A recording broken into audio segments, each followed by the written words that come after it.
అస్మదీయులు ఎవరు తస్మదీయులు ఎవరు అని అంటే ప్రస్తుతం అస్మదీయులుగా అసలు పనిచేసి తెలుగుదేశం పార్టీ కోసం కష్టపడి నిలబడినటువంటి వాళ్ళందరికీ ఎక్కువ మందికి అవకాశాలు దొరుకుతూనే ఉన్నాయి. కొద్దిమంది ఎక్కడన్నా ఇంకొంచెం కన్ఫ్యూజన్లో ఉన్నారు. వాళ్ళకు కొంచెం సరైనటువంటి ప్రాధాన్యత కొన్ని దగ్గర దొరకట్లేదు. కానీ తస్మదీయులు అస్మదీయుల కంటే ఎక్కువగా పరిగెడుతూ ఉన్నారు. వాళ్ళు ఏం చేస్తున్నారంటే పొయ్యి ఎమ్మటే వాళ్ళ లాబియింగ్ నెట్వర్క్ నడిపేసి వాళ్ళు వెంటనే ఎక్కడో దగ్గర దూరేటువంటి ప్రయత్నం చేస్తున్నారు. దీనికి సంబంధించి ఎవరైతే సంజయ్ రాణి మినిస్టర్ ఉందో తన దగ్గర ఓఎస్డీగా కామేశ్వరరావు గారు అని ఒక అతను జాయిన్ అయ్యాడట. జనరల్గా సరే కామేశ్వరరావు గారు ఆయన మంచి మనిషే, పెద్ద మనిషే, ఆయనకి నాలెడ్జ్ ఉందనేటువంటిది బయట చెప్తున్నారు. బట్ ఆయన గతంలో మేరుగు నాగార్జున దగ్గర, బాలినేని శ్రీనివాసరెడ్డి దగ్గర ఓఎస్డీగా పనిచేశారు వైసీపీలో.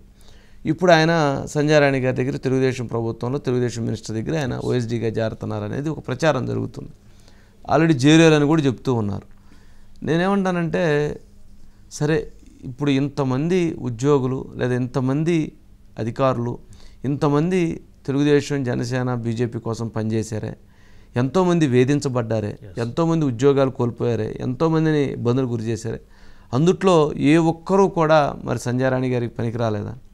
మరి వాళ్ళు చూసుకోవాలి, చూసుకోవాలి, ఒకసారి చెక్ చేసుకోవాలి. ఎక్కడ ఇటువంటి పరిస్థితి ఉందా, ఇటువంటి ప్రమాదం ఉందా అనేటువంటిది చెక్ చేసుకుంటే బాగుంటుంది. పాప మంత్రి గారు కొత్త కదా, కొంచెం ఎవరో ఏదో చెప్పుంటే సమర్థులు అనేటువంటి ఉద్దేశం. సమర్థత అనేటువంటిది ఇంతకంటే సమర్థులు, ఇంతకంటే అనుభవం ఉన్నటువంటి వాళ్ళు, ఇంతకంటే పార్టీ మీద లేదా ప్రభుత్వాన్ని ఇంకా బాగా ముందుకు తీసుకెళ్లాలనేటువంటి దాని మీద ఇంకా చాలామంది ఉండుంటారు. మరి వాళ్ళకి ఆ స్పేస్ క్రియేట్ చేయాలి. అంతేగాని ఒక్కసారి అంటే సరే కామేశ్వరరావు లాంటి వ్యక్తి ఎక్కడో ఒకరు ఉన్నారని వాళ్ళని తీసుకుంటే వాళ్ళ తర్వాత ఇంకొక నలుగురు మంత్రులు, ఒక ఇద్దరు ఓఎస్డీలుగా, ఒకరు సెక్రటరీలుగా, ఒకరు ఇంకొకరు పిఎస్లుగా, ఇంకొకరు పిఏలుగా ఎవరైతే ప్రభుత్వాన్ని గతంలో ఇబ్బందులకు గురి చేశారో కామేశ్వరరావు గారు అట్టు ఉండరులే. ఆ ఫోటో ఆయన అనవసరం, పాపం ఆయన సాధారణంగా ఉంటాడు. నేను చూడలేదు కానీ నాకు ఎవరో చెప్పారు. సరే అడిగితే ఏంటి ఆయన అంటే చెప్పారు. అంటే ఇంత చాలామంది ఉంటారు ఇంతకంటే బాగా పనిచేసి ఉంటారని. పాపం 73 సంవత్సరాలు ఆయన రిటైర్డ్ అయిపోయి 10 ఏళ్ళు అయింది. మళ్ళీ ఇంక ఇప్పుడు 10 సంవత్సరాలు అయిపోయిన తర్వాత ఇప్పుడు ఆయన ఇంకెందుకు రన్నింగ్ చెప్పేయటం, 73 సంవత్సరాలు ఆయన ఎందుకు ఇబ్బంది పెట్టడం? ఆయన రెస్ట్ ఇవ్వచ్చు కదా సంజయ్ రాణి గారు. పాపం ఆయన ఏదో అనారోగ్యాలు కూడా ఉండేటుంది, ఆయనకి రెస్ట్ ఇవ్వండి. పార్టీ కోసం కష్టపడిన వాళ్ళు, లేదు మీ ప్రభుత్వాన్ని బాగా నడపాలనుకునేటువంటి వాళ్ళకు అవకాశాలు ఇవ్వండి. అలాంటివి అనేకం జరుగుతూ ఉన్నాయి. ఎవరైతే ప్రద్యుమ్న గారి దగ్గర పిఎస్గా ఉన్నతను వైఎస్ఆర్సీపీలో ఉన్నటువంటి వాళ్ళందరికీ తిరుమల లెటర్లు ఇస్తున్నాడు పనిమాల తీసుకొచ్చి, మీరందరూ వెళ్ళండి అని చెప్పని వాళ్ళందరినీ, అవినాష్ రెడ్డి దగ్గర ఉన్న వాళ్ళని వాళ్ళందరినీ ఇవ్వచ్చు, తప్పులేదు ఇవ్వచ్చు. కానీ గత 5 సంవత్సరాల్లో ఎవరికన్నా ఒకరి టీటీడీ లెటర్ ఇవ్వాలి అంటే ధర్మారెడ్డి గారు ఇది వైసీపీ వాళ్ళది అయితేనే దానికి యాక్సెప్ట్ చేసేవాడు. దాంట్లో ఎక్కడన్నా టీడీపీ వాళ్ళు వచ్చారనో లేదా ఎక్కడన్నా దర్శనకు వాళ్ళు వచ్చారనో ఉంటే కనుక వాళ్ళ ఎమ్మటే ఇంటూ కొట్టి కొట్టించి పంపించేసేటువంటి పరిస్థితి ఉండేది. మరి ఇట్లాంటివి అనేకం జరిగినాయి. సరే ఇవాళ అంతగారి ఓఎస్డీ దగ్గర కూడా ఏదో ఒక వివాదం నడుస్తూ ఉంది, ఆయన ఎవరో తీసుకున్నారని చెప్పని, అది కూడా సోషల్ మీడియాలో బాగా ట్రోల్ అవుతూ ఉంది. ఇట్లాంటివి సరే ఇది ఒకవైపు. ఎంటైర్గా మనం ఇప్పుడు ప్రస్తుతం ఎక్కువ ఇబ్బంది పడుతుంది ఎవరయ్యా అంటే ఎవరైతే గత ప్రభుత్వంలో వేధించబడినటువంటి హోంగార్డులు, కానిస్టేబుల్స్, ఎస్ఐలు, సిఐలు, డిఎస్పీలు, ఎస్పీలు, డిఐజీలు, ఐజీలు, డీజీలు, ఈ క్యాడర్లు అంటే పైనుంచి కింద వరకు, కింద నుంచి పై వరకు ఎందుకు చెప్తున్నానంటే ప్రతి ఒక్కరిని పోస్టింగులు లేకుండా సస్పెన్షన్లు చేసి కేసులు పెట్టి వాళ్ళని వెంటపడి వేధించి లేదా లూప్ లైన్లో వేసి శాలరీలు లేకుండా పోలీసుల్ని అంత తీవ్రంగా ఇబ్బంది పెట్టినటువంటి పరిస్థితి ఉంది.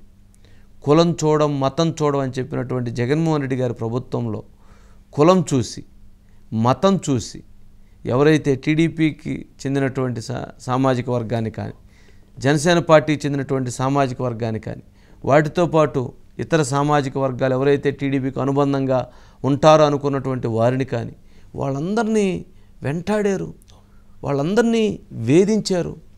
సరే అందులో కొంతమందికి పోస్టింగ్స్ వస్తున్నాయి, మరి కొంతమందికి ఆ పోస్టింగ్స్ ఇంకా ఎంట్రీ దొరకట్లేదు. వాళ్ళందరికీ అనేక రకాలైనటువంటి ఇబ్బందులు ఎదురవుతున్నాయి. అక్కడికి పోతే మాకు ఈ సామాజిక సమీకరణాలు సెట్ కావు, ఇంకొకరు చూడండి, ఇక్కడ ఇంకో సామాజిక సమీకరణాలు చూడండి అనేటువంటి వాళ్ళు కూడా ఉన్నారు. మరి అలాంటి సామాజిక సమీకరణాలు కూడా మొన్న ప్రజలు కనుక వీళ్ళకి ఓట్లు వేసేటప్పుడు మీ సామాజిక సమీకరణాలు వద్దులేండి, ఇక్కడ మీరు తక్కువగా ఉన్నారు కదా, వాళ్ళకి ఓటేస్తామని చెప్పిన వాళ్ళకి ఓటేస్తే వీళ్ళు గెలిచేటువంటి వాళ్ళ గెలవరు కదా. అందుకని కొంచెం ఆలోచించి, కొంచెం జాగ్రత్తగా, కొంచెం సంయమనంతో ఎక్కడైతే పరిస్థితులు ఎలాంటివి అయితే ఉన్నాయో వాటన్నింటినీ చూసుకొని ప్రతి ఒక్కరికి ఎవరైతే అన్యాయం జరిగిందో, ఎవరికైతే బాధించబడ్డారో, ఎవరైతే ఇబ్బంది పడ్డారో, ఎవరైతే పోస్టింగ్లు లేకుండా జీతాలు లేకుండా సమస్యలు ఎదుర్కొన్నారో వారిని గుర్తించి తగు న్యాయం చేస్తే వాళ్ళు సరైనటువంటి దాంట్లో ఉంటారు. ఎందుకంటే మొన్న ఎన్నికల గెలుపులో కూడా వాళ్ళ పాత్ర అత్యంత క్రియాశీలకమైనటువంటి పాత్రగా ఉంది. అందుకనే పాపం వాళ్ళందరూ కూడా చాలామందికి జరుగుతూ ఉంది, న్యాయం జరుగుతూ ఉంది. లోకేష్ గారి దగ్గరికి 2-3 వెళ్ళినాయట, సార్ పలానా దగ్గర ఇట్లా జరిగిందని వెంటనే వితిన్ సెకండ్స్లోనే వాళ్ళని అక్కడ వద్దు పంపించేసేయండి, వీళ్ళని అక్కడ వద్దు పంపించేసేయండి, ఫలానా వాళ్ళని తీసుకోండి, ఫలానా వాళ్ళని మీరు అక్కడ పెట్టుకోండి అని చెప్పని డైరెక్ట్గా లేట్ లేకుండా చెప్పేస్తున్నారు. అందుకని కొంచెం లోకేష్ గారే ఇంకొంచెం శ్రద్ధ తీసుకోవాలి. ఎందుకంటే చంద్రబాబు నాయుడు గారి మనస్తత్వానికి ఒకసారి గట్టిగా నమస్కారం పెడితే సరే పానీలే అని అనుకుంటారు. అందుకని అలా అనుకునే కొంది అది ఈసారి మళ్ళీ చంద్రబాబు నాయుడు గారు మారలేదని అనిపించుకోకుండా ఉండాలంటే లోకేష్ గారు బాధ్యత తీసుకోవాలనేది కూడా చాలామంది ఇంటర్నల్గా ఉన్నటువంటి ఆఫీసర్స్ కానీ లేకపోతే ఎవరైతే వీళ్ళందరి యొక్క అభిప్రాయంగా కనపడుతూ ఉంది, చర్చ జరుగుతున్నటువంటి పరిస్థితి ఉంది. సరే, దీనికి సంబంధించి గాంధీ గుడ్ ఈవినింగ్. ఏంటి మొత్తానికి ఆ పోస్టింగ్ల ప్రకంపనలు తగ్గుతున్నాయి, ఎక్కడో 1-2 ఉంటాయి, లేకుండా ఉండవు. దాదాపు కొన్ని వేల పోస్టింగ్స్ జరుగుతున్నప్పుడు ఎక్కడో ఒక దగ్గర ఎవరెవరు వచ్చి దూరుతూ ఉంటారు, అంతేనా? లేకపోతే పర్టికులర్ ఇంకా ఎక్కువ భారీ సంఖ్యలో జరుగుతూ ఉందా?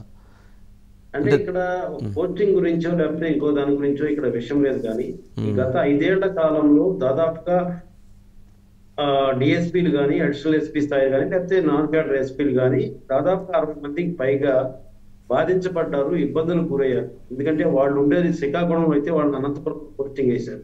అట్లాగే అనంతపురం వాళ్ళని తీసుకొచ్చి ఇంకో ప్రాంతంలో అంటే గోదావరి జిల్లాలో ఎక్కడో విశాఖపట్నం ఎక్కడో అట్లా పోస్టింగ్లు ఇచ్చారు.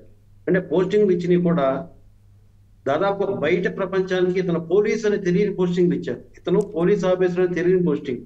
అంటే police training college, district training college, APSP special police battalion, ఇవేవి కూడా ఈయన పోలీస్ ఆఫీసర్ అని తెలుస్తానికి గుర్తించడానికి వీల్లేని పోస్టింగ్లు వీళ్ళందరూ కూడా ఇచ్చారు. అంటే అందులో సామాజిక సమీకరణాలు కానీ, లేకపోతే పార్టీకి సంబంధించి కొంతమంది సన్నిహితులుగా ఉన్నారని ముద్రపడిన వాడు కానీ, లేకపోతే కొంత పార్టీకి సంబంధించిన విధేయులుగా ఉన్నారని చెప్పి భావిస్తే వాళ్ళని తీసి పక్కన పెట్టారు. అంటే వాళ్ళని పార్టీకి ఏం చేసినా చెప్పినా కానీ ఎవరో చెప్తూ వాళ్ళని తీసి పక్కన పెట్టేశారు. పోస్టింగ్ 2019లో ఆయన అధికారంలోకి వచ్చిన తర్వాత ఏబి వెంకటేశ్వరరావు గారితో స్టార్ట్ చేసి ఆ తర్వాత క్రమంగా మొత్తం 4 రోజుల్లో మొత్తం అన్ని పోస్టింగ్లు తీసేసి మొత్తం విశ్లేషించిన పరిస్థితి ఉంది.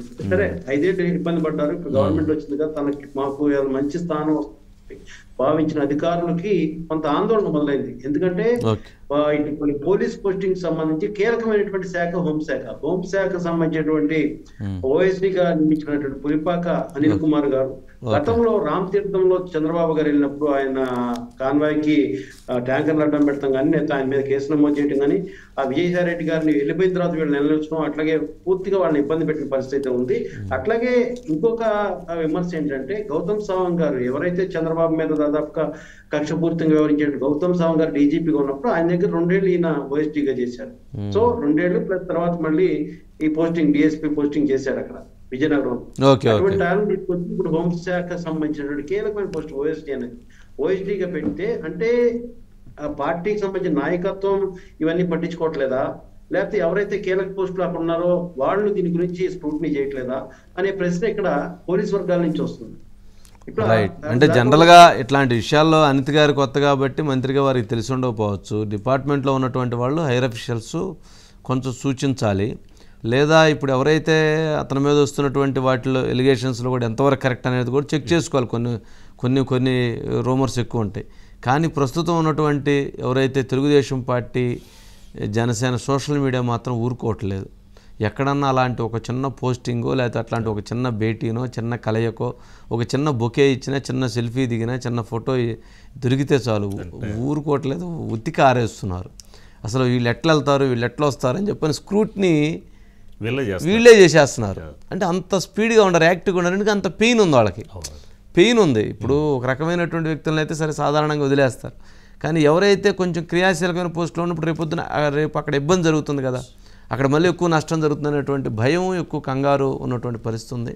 మరి ఈ పరిస్థితుల్లో అందుట్లో పోలీస్ డిపార్ట్మెంట్ వరకు ప్రత్యేకంగా కొంత రెడ్ బుక్ ని జాగ్రత్తగా, అంటే కక్ష సాధింపు ఉండకూడదు. లోకేష్ గారు చెప్పినట్టు చట్టబద్ధంగా, న్యాయబద్ధంగా, ధర్మబద్ధంగా విచారణ జరిగే విధంగా చూడాలి.